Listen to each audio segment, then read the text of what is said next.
are many nuanced periods in rock and roll history, but in the 1990s, grunge was the musical explosion that set the radio and MTV on fire. Pearl Jam was a pioneer of this era.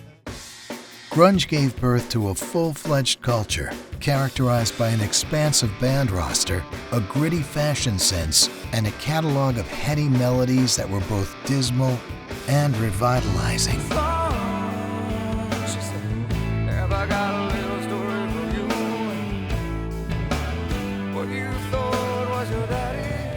The early movement revolved around Seattle's independent record label Sub Pop and the region's underground music scene.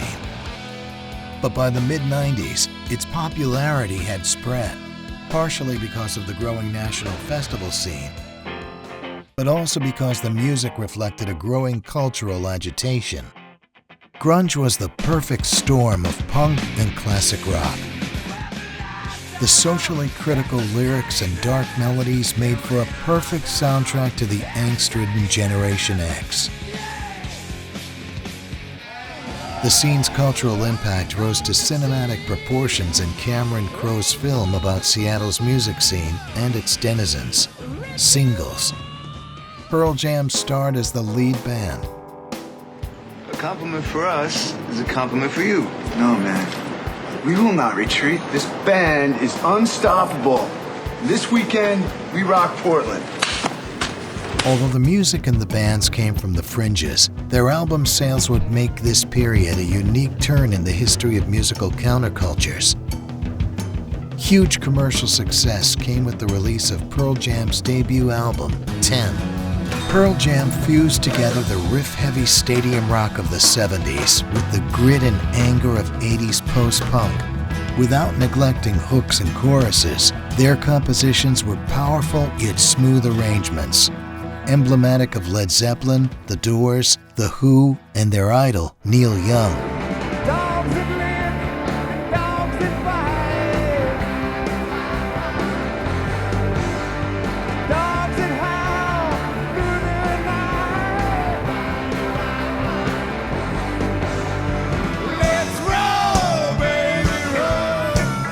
Critic Jim DeRogatis described Vedder's vocals as a Jim Morrison-like vocal growl.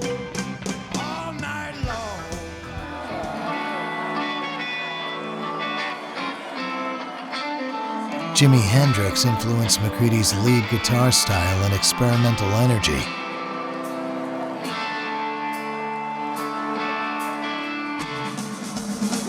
Their unpredictable vocalizations and tempo syncopations channeled the frenzy of the Ramones. And their deep melodies and lyrics harkened to Patti Smith. I was dreaming in my dreaming, where love and aspect, bright and fair. And my sleeping, it was broken, but my dream, it lingered near. In the foremost shining valleys, where the pure air was recognized, and my senses newly opened, I awakened to the cry.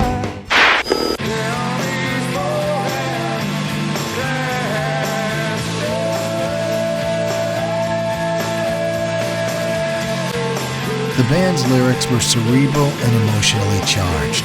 Their songs were often introspective, addressing themes such as social alienation, apathy, concerns about confinement, and a desire for freedom.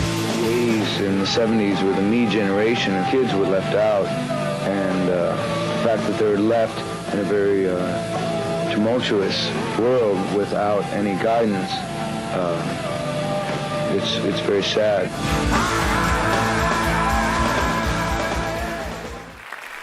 But they were also about the simple joys of life. A little love song I wrote about my surfboard.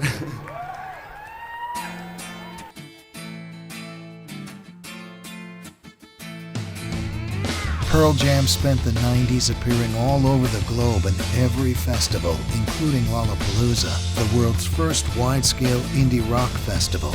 And this catalyzed the mosh pit. In 1993, they released their second album, Verses. The album set the record for most copies of an album sold in its first week of release.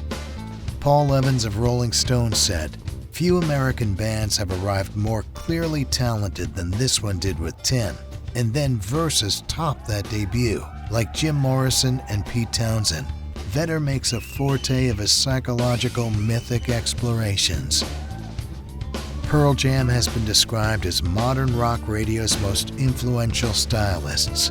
The workmanlike mid-tempo chug of songs like Even Flow was just melodic enough to get moshers singing along.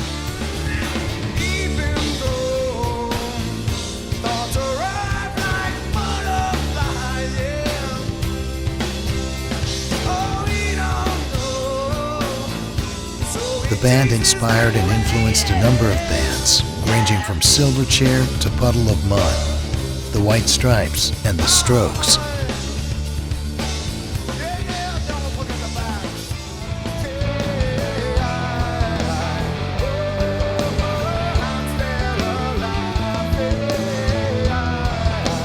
Signifying their popularity and impact, they were inducted into the Rock and Roll Hall of Fame during their first year of eligibility.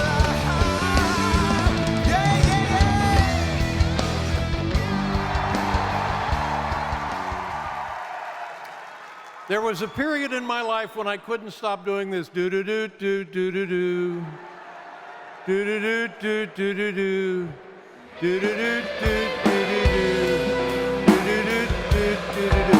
Great, now we owe him a lot of money.